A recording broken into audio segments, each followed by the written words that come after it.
Hey guys, welcome to Tea Time. One more again. We got some bomb ass tea from Earth Cafe, and if you're in LA and you haven't been to Earth Cafe, you definitely need to go because we got like three really amazing teas that will make, I don't know, 150 cups of tea for like $5 or $10 or something like that. So yeah, it's definitely worth it. But don't go to the one on La Brea. Go to the one in the Arts District because you don't want to have to deal with the shitty Hollywood culture part of LA. And the Arts District is the opposite of that. It feels more like San Francisco or somewhere cool rather than Hollywood, which is definitely not cool.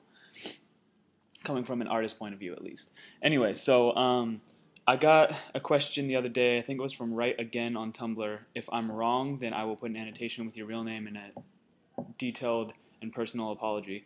But I think it was from Right Again. And he asked me what I do when I am feeling uninspired or when I need to feel inspired. Now, I've always said that being an artist, you can work when you're inspired. There were certain artists, like there's a lot of Eastern artists that listen to this sort of Eastern or abide by this sort of Eastern philosophy that art should come from a place of inspiration. Um, while that's certainly a Western philosophy, there's a lot of Eastern art that was much more along those lines, like the stuff the abstract expressionists were doing in the 50s or 40s or 60s was done. A lot of it was done through like drugs and alcohol and things like that, and they would just like get inspired by their vices or having sex with their assistants or whatever it is. They would just like force themselves to be inspired and then work from there. But at the same time, the Japanese artists were doing so much more badass stuff, like way cooler stuff. However, they weren't at the center of the art world, so no one's paying attention to them. But if you study what they were doing, it was so much fucking cooler. And the coolest thing about it is that they weren't. I mean, I can't say this for all of them, but a lot of them were just working from inspiration. Like they would just live in the art and then let the art happen through them, rather than like getting drunk and doing it. Now, there's people who have conversations about artists like Jackson Pollock, who they say, oh, he was a drunk, so he just got drunk and made all of his artwork. Well, when he became Jackson Pollock, when he became the most famous artist in the world, he wasn't drinking a lot at that point. He had figured it out how to. In fact, he was sober for a very long time after that, and he had kind of figured it out by the time he was trying to surpass Picasso. He had kind of figured out how to maintain inspiration. And a lot of what he did through that was trying to become one, trying to be in touch with what art was about.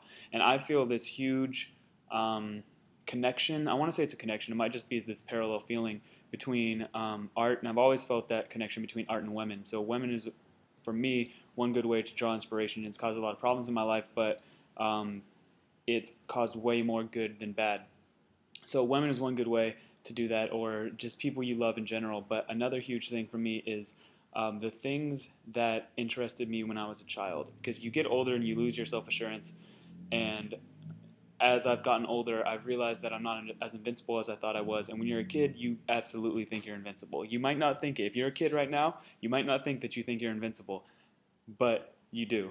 Because, I mean, for me at least, I was like, I guess I was a confident kid, but you feel like you can run out and you can jump over this log or whatever. And at 24, there's no way in hell you would do that, because you knew if you fell, you would break something. And there are certain 24-year-olds who try to maintain that childlike sense of wonder. Like I have my friend Quentin, who every time we hang out, he does something stupid like, you think I can jump that table? And it's fun because when I was 8, that's what I did every single time I went out with my friends. And the fact that he does it now, and it really shows in his work. In fact, I might have some of his work here. Yep, he left his portfolio. Sorry, Quentin, but I'm showing you stuff. And so Quentin is, I think, the most badass artist that I know. You can really see some Picasso here, especially at the bottom. But you can totally see the sense of childlike wonder in his work. And I feel like with art, this is a piece that he's making the day he almost died. He was on a skateboard that got hit by a bus. Like the skateboard got hit by the bus and he didn't. So that was a pretty crazy day. And we'll see what comes out of it. Hopefully he's not angry at me for showing this.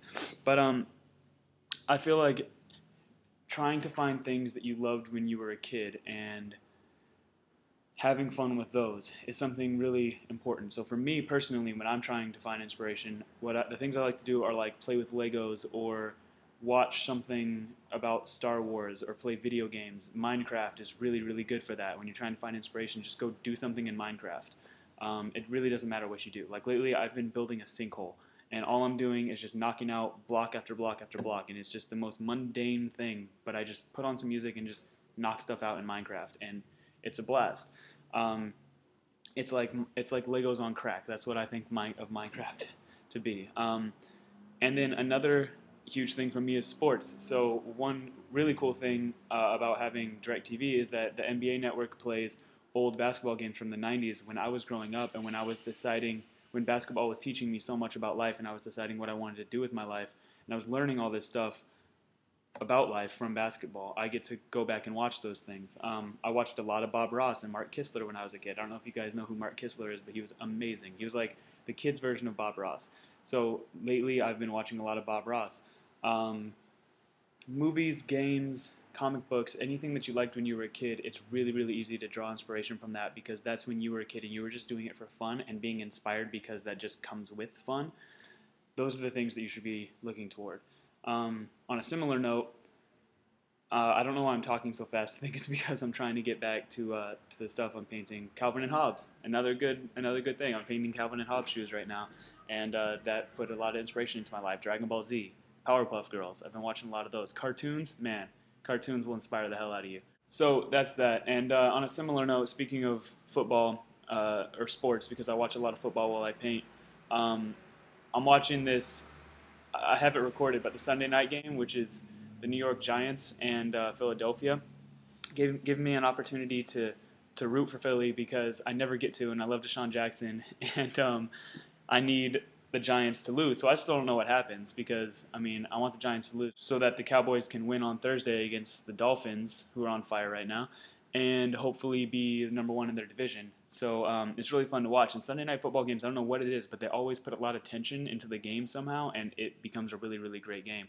But anyway, so I was watching the game, and I realized that there's a ref in the game that he's like the black ref that's been there since I was like 4, and he has a really awesome mustache. And I feel like I've kind of grown up with that guy, and he's always just kind of been there in the background as this like authority figure for some reason every weekend watching football with my dad. And it's really interesting to me how I feel like I know him for some reason. So one thing I really want to do is paint a pair of shoes themed around that guy. So if you guys know anyone who would want to commission a pair of shoes based on that guy, let me know. It means, for some reason, it means a lot to me, and I think it would be a really fun portrait to paint because he has an awesome black guy mustache, and I don't know, I just think that would be badass. So, yeah, if any of you guys know anyone who would want to order that, let me know because I think it would be fun. And otherwise, I'll see you tomorrow.